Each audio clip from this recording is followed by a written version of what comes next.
জনকে বলছে আপনার টিকিট কই, বলছে আমি স্টুডেন্টের বাপ। টিটি কালো পোশাক পরে সে বলছে ভাই আপনার টিকিটটা দেন। তিনি সাথে সাথে ওই মুখস্থ করা স্টাফ ভুলে গেছে, সে বলছে শাট আপ। আল্লাহ রাব্বুল আলামিন বলেন قل يا عبادي الذين أسرفوا على أنفسهم لا تقنطوا من رحمة الله إن الله يغفر الذنوب جميعا إنه هو الغفور الرحيم। আল্লাহ রাব্বুল আলামিন বলেন সূরা জুমারের 53 নম্বর আয়াত, আল্লাহ বলেন যারা জীবনের উপরে নফসের উপরে জুলুম করতে করতে হতাশ হয়ে গেছ, লা তাকনাতু মির রাহমাতিল্লাহ, তোমরা আল্লাহর রহমত থেকে নৈরাশ হয়ে যায় না।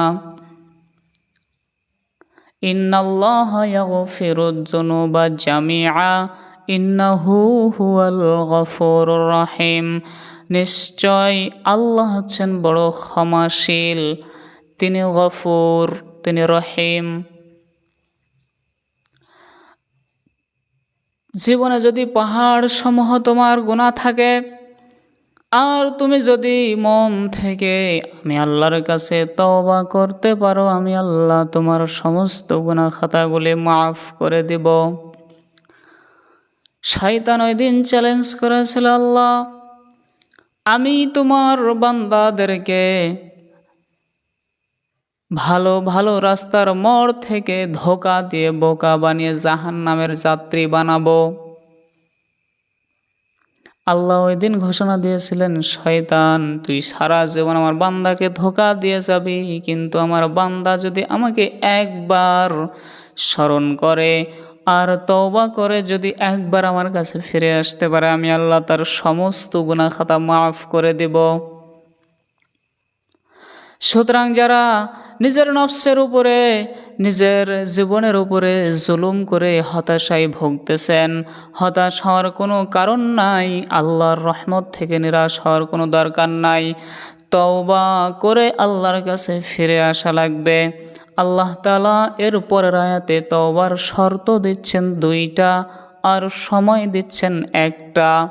আল্লাহ বলেন ওয়া আনিবু ইলা রাব্বিকুম ওয়া আসলিমু লাহু মিন ক্বাবলি আন ইয়াতিয়াকুমুল আযাব সুম্মা লা তুনসারুন।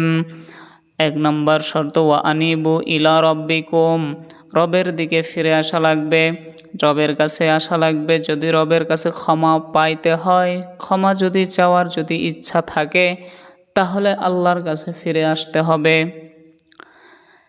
রবকে চিনতে হবে আনুগত্যের মাধ্যমে, কারণ রবকে না চিনে আমি যদি এখন মারা যাই, তাহলে আমি রবকে না চিনে থাকলে কবরে যে প্রশ্ন হবে মার রব্বুকা, তোমার রবকে, তাহলে আমি ওখানে কোনো উত্তর দিতে পারবো না।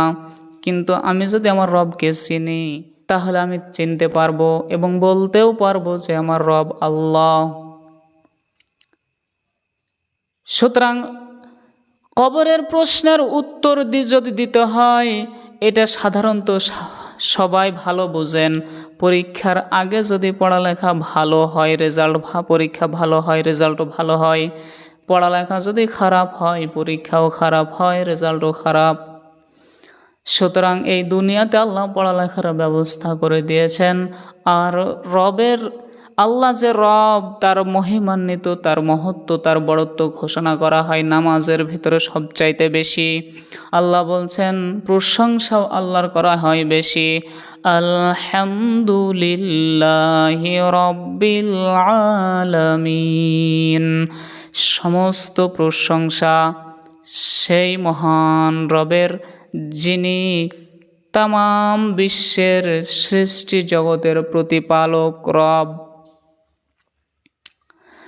আরও বলা হচ্ছে সুবহান রব্বিয়াল আযীম, সুবহান রব্বিয়াল আ'লা, আল্লাহর বড়ত্ব মহত্ব ঘোষণা করা হচ্ছে নামাজের ভিতরে।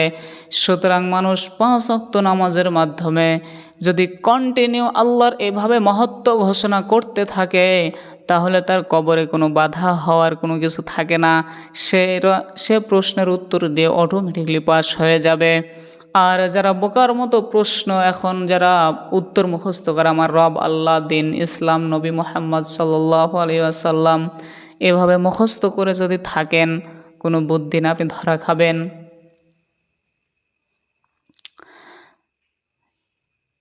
স্টেশনের ট্রেন, যে রেল আছে, ট্রেন গাড়িতে এক পাশের সিটে আছে 3 জন, আরেক পাশের সিটে আছে একজন মুরব্বী। তো ওই টিটি আসছে টিকিট দেখার জন্য, টিকিট নেওয়ার জন্যে আসে। এখন বলছে যে এদিকে 3 জন আছে, তাদেরকে বলছে ভাই আপনার টিকিটটা দেন। তো উনি বলছে আমি স্টাফ। তো যে স্টাফ বলছে, তার কাছে টিকিট নিল না, চলে গেল। পরের জনকে বলছে আপনার টিকিট, বলছে আমি স্টুডেন্ট। ঠিক আছে। তারপরের জনকে বলছে আপনার টিকিট কই, বলছে আমি স্টুডেন্টের বাপ। 3 জনের কাছেই টিকিট নিল না, চলে গেল। এই মুরব্বী দৃশ্য দেখে মনে মনে ও নিয়ত করে ফেলেছে, এরপরে যত ট্রেনে সে উঠবে আর টিকিট কাটবে না, সে শুধু বলবে স্টাফ, তাতেই পার। আল্লাহর কি ইশারা, তার আবার ট্রেনে প্রয়োজন হয়েছে, সে ট্রেনে ভ্রমণ করতেছে, যাচ্ছে কোথাও। টিটি কালো পোশাক পরে সে বলছে ভাই আপনার টিকিটটা দেন। তিনি সাথে সাথে ওই মুখস্থ করা স্টাফ ভুলে গেছে, সে বলছে শাট আপ। টিটিকে যদি সে বলে শাট আপ, আপনারা বলেন তো তাকে কি ছেড়ে দেবে না জরিমানা করবে? আপনি সারা জীবন মুখস্থ করে গেলেন রব আল্লাহ, কবরে যায় ফেরেশতার ডান্ডা দেখে আপনি ভুলে গেছেন। ফেরেশতা জিজ্ঞেস করছে তোমার রবকে, আপনি হা করে তাকিয়ে আছেন। হবে? ডান্ডা দিয়ে আরো পিটনি বাড়বে। সুতরাং ভণ্ডামি বাদ দেন।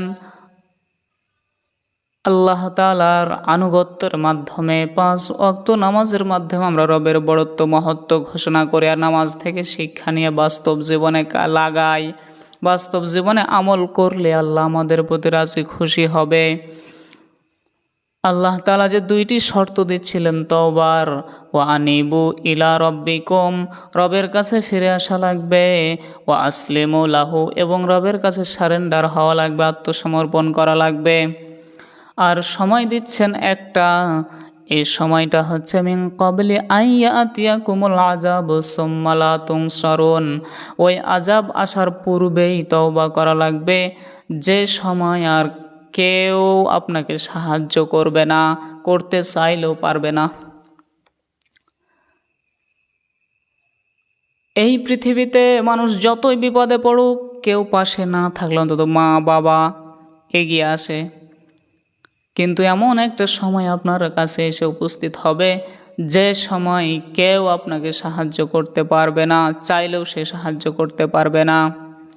সে সময় হচ্ছে মরণের সময়। তার মানে আমাদের মরণ কখন আসে বলা যায় না, এমনও হতে পারে এই মুহূর্তেই চলে আসতে পারে। সুতরাং কখন মরণ আসে বলা যায় না, ওই হিসেবে আমাদেরকে তওবা এক্ষুনি করা লাগবে। যা করেছি সব বাদ, আর অন্যায় কাজ পাপ কাজ করব না। তওবা করে রবের কাছে ফিরে এসে সারেন্ডার করা লাগবে। আল্লাহ তাআলা যে বললেন ইন্নাল্লাহা ইয়াগফিরুয যুনুবা জামিআ ইন্নাহু হুয়াল গফুরুর রহিম, তাহলে আমরা আল্লাহকে গফুর এবং রহিম হিসেবে পাবো।